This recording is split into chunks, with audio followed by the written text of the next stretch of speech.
السلام علیکم دوستو، میں ہوں بلال اور آپ دیکھ رہے ہیں ابابیل یوٹیوب چینل۔ دوستو آج کی ویڈیو میں ہم ایک ایسی جاسوس خاتون کے بارے میں بات کریں گے جس سے نازی ڈرتے تھے، یا یہ کہہ لیں کہ جس سے جرمنز بہت ڈرتے تھے۔ یہ جاسوس خاتون دوسری جنگ عظیم کے دوران فرانس میں 3 سال تک نازی اہلکاروں کی ناک کے نیچے سے جنگ کی خفیہ دستاویزات چوری کرتی رہی۔ اس کے علاوہ اتحادی جاسوسوں کے نیٹ ورک کو منظم کرتی رہی اور فرار ہونے والے قیدیوں کی معاونت بھی کرتی رہی۔ اس جاسوس خاتون کا نام ورجینیا ہال ہے۔ ورجینیا ہال کو دشمن جاسوسوں میں سب سے زیادہ خطرناک سمجھتے تھے، اور حالانکہ ایک ٹانگ سے معذور ہونے اور لنگڑا کر چلنے کی وجہ سے انہیں آسانی سے پہچانا بھی جا سکتا تھا، اور وہ اپنا تعاقب کرنے والوں سے پھر بھی ایک قدم آگے رہتی تھی۔ ورجینیا ہال کی ایک ٹانگ لکڑی کی تھی جس کا وزن 3 کلو تھا۔ اپنے قریبی ساتھیوں کے لیے بھی وہ ایک معمہ تھی۔ وہ مسلسل اپنا حلیہ تبدیل کرتی رہتی تھی۔ وہ اچانک کہیں سے نمودار ہوتی تھی اور پھر بغیر اطلاع کے غائب ہو جاتی تھی۔ جنگ کے غیر معمولی واقعات اور جان جوخم والے کاموں کے باوجود لنگڑا کر چلنے والی ورجینیا کی زندگی کے بارے میں لوگوں نے ان کی موت کے بعد ہی جانا۔ ان کی موت سن 80 کی دہائی میں ہوئی تھی۔ حال ہی میں ان کی سوانح حیات بھی شائع ہوئی ہے، جس پر اب فلم بھی بن چکی ہے۔ دوستو امریکی ریاست میری لینڈ میں 1906 میں ایک دولت مند گھرانے میں پیدا ہونے والی ورجینیا بچپن سے ہی سفیر بننا چاہتی تھی۔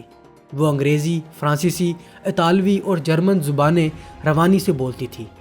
20 سال کی عمر میں ورجینیا اپنی تعلیم مکمل کرنے یورپ پہنچی اور وارسا، وینس اور ازمیر میں امریکی سفارت خانوں میں بطور کلرک کام کیا، لیکن وہ سفارتکار نہیں بن سکی۔ سونیا پرنیل جو کہ ایک رائٹر ہیں، انہوں نے 3 سال تک ورجینیا ہال پر تحقیق کی ہے اور ان کی سوانح حیات لکھی ہے، جس کا نام وومن آف امپورٹنس ہے۔ ان کا کہنا تھا کہ ورجینیا کو بار بار اس لیے مسترد کیا گیا کیونکہ وہ ایک عورت تھی۔ اس سے پہلے امریکہ میں کسی عورت کو سفارتکار نہیں بنایا گیا تھا۔ ورجینیا ہال کا سفارتکار بننے کا خواب اس وقت بری طرح ٹوٹ گیا جب شکار کے دوران حادثاتی طور پر ایک گولی ان کی بائیں ٹانگ میں لگ گئی۔ ان کی ٹانگ میں ناسور کی وجہ سے ان کی زندگی خطرے میں تھی، جس کے بعد ڈاکٹروں کو گھٹنے کے نیچے سے ان کی ٹانگ کاٹنی پڑی۔ معذوری کے بعد انہیں ایک غیر اہم خاتون کے طور پر مسترد کر دیا گیا، لیکن ایک روز وہ انتہائی اہم خاتون بن گئی۔ معذوری کے بعد مایوس ہو کر گھر بیٹھنے کی بجائے ورجینیا نے زندگی میں غیر معمولی چیزیں کرنا شروع کر دی۔ ایک تو وہ جان باز قسم کی تھیں، لیکن حادثے نے انہیں مزید فولادی بنا دیا تھا۔ وہ یہ ثابت کرنا چاہتی تھی کہ ان کے زندہ بچنے کا کوئی مقصد ہے۔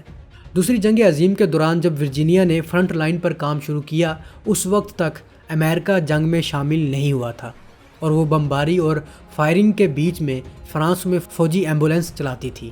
1940 میں فرانس سے جانے کے بعد ورجینیا کی زندگی بدل گئی۔ اسپین میں ایک ریلوے اسٹیشن پر ایک برطانوی خفیہ ایجنٹ کی نظر ان پر پڑی، اور انہوں نے اس ایجنٹ کو مختصراً بتایا کہ اب تک وہ کیا کرتی رہی ہیں اور یہ کہ آگے بہت کچھ کرنا چاہتی ہیں۔ جاتے ہوئے اس ایجنٹ نے ورجینیا کے ہاتھ میں اپنا فون نمبر دیا اور کہا کہ جب لندن پہنچو تو میرے اس دوست کو فون کرنا، وہ تمہارے لیے کچھ کام نکالے گا۔ اس کے بعد ورجینیا جاسوس کے کام میں لگ گئی۔ لندن میں ورجینیا نے اسپیشل آپریشنز ایگزیکٹو یعنی کہ SOE کے لیے کام کرنا شروع کر دیا۔ SOE کی جانب سے دشمن کے علاقے میں خواتین کو نہیں بھیجا جاتا تھا، لیکن 6 ماہ میں وہ اپنا ایک بھی ایجنٹ دشمنوں میں شامل نہیں کر سکے تھے۔ 1941 میں جب ورجینیا نیو یارک پوسٹ کی رپورٹر بن کے واپس فرانس پہنچی تو کہا جاتا تھا کہ یہ ایک انتہائی خطرناک مشن تھا، جس میں ان کی زندگی کے امکانات 50-50 تھے۔ نازیوں کے خلاف مزاحمت کو منظم کرنے کے اپنے خطرناک مشن کو پورا کرنے کے لیے انہوں نے کئی ایسی عورتوں کو اپنے گروپ میں شامل کر لیا جو سیکس ورکرز کے طور پر جرمن گاہکوں کی جاسوسی کرتی تھی۔ اس کے علاوہ انہوں نے جنسی امراض کے ایک ڈاکٹر کو بھی اپنے ساتھ ملا لیا۔ یہ سیکس ورکرز جرمن گاہکوں کو نشہ آور دوائیاں دے کر ان کے پاس موجود اہم دستاویزات کی تصاویر اتارتی تھی اور یہ معلومات ورجینیا کو بھیجتی تھی، جو یہ معلومات لندن بھیجا کرتی تھی۔ انہوں نے سیف ہاؤس بنانے شروع کیے اور ان گھروں میں جیلوں سے فرار ہونے والے جنگی قیدیوں کی مدد کی جاتی تھی اور انہیں اسپین بھجوایا جاتا تھا۔ آہستہ آہستہ انہوں نے سرکاری حکام، ریلوے والوں اور دیگر لوگوں کے ساتھ بھی اپنا نیٹ ورک بنایا تھا، جو انہیں خوراک، ایندھن اور ہر طرح کی مدد فراہم کر سکتے تھے۔ یہ ایک طرح کی خفیہ فوج بن چکی تھی۔ جلد ہی ورجینیا نے بڑے بڑے آپریشن کر کے ایجنٹوں کو جیل سے نکلوانا شروع کیا۔ اس کے علاوہ پل اڑانے لگے اور جرمن قافلوں پر حملے بھی کروائے جاتے تھے، لیکن ورجینیا کبھی بھی کسی کے ہاتھ نہیں آئی۔ آہستہ آہستہ جرمنوں نے ان کے بارے میں معلومات کے ٹکڑے جمع کیے اور اسے لمپنگ لیڈی یعنی کہ لنگڑانے والی خاتون کا نام دیا گیا۔ ورجینیا کو بہت محتاط ہو کر چلنا پڑتا تھا تاکہ لنگڑانے کی وجہ سے ان کی پہچان نہ ہو جائے۔ ورجینیا کو معلوم تھا کہ نازی پکڑے جانے پر مردوں سے زیادہ برا سلوک عورتوں کے ساتھ کرتے تھے۔ یہ خوفناک خیال تھا اور ورجینیا جانتی تھی کہ پکڑے جانے پر ان کا انجام کیا ہوگا۔ برطانیہ کو معلوم تھا کہ اگر ورجینیا جرمنی میں پکڑی گئی تو ان کے ساتھ کیا ہوگا، اس لیے برطانیہ نے انہیں واپس فرانس بھیجنے سے انکار کر دیا اور انہیں اسپین میں ہی رکھا۔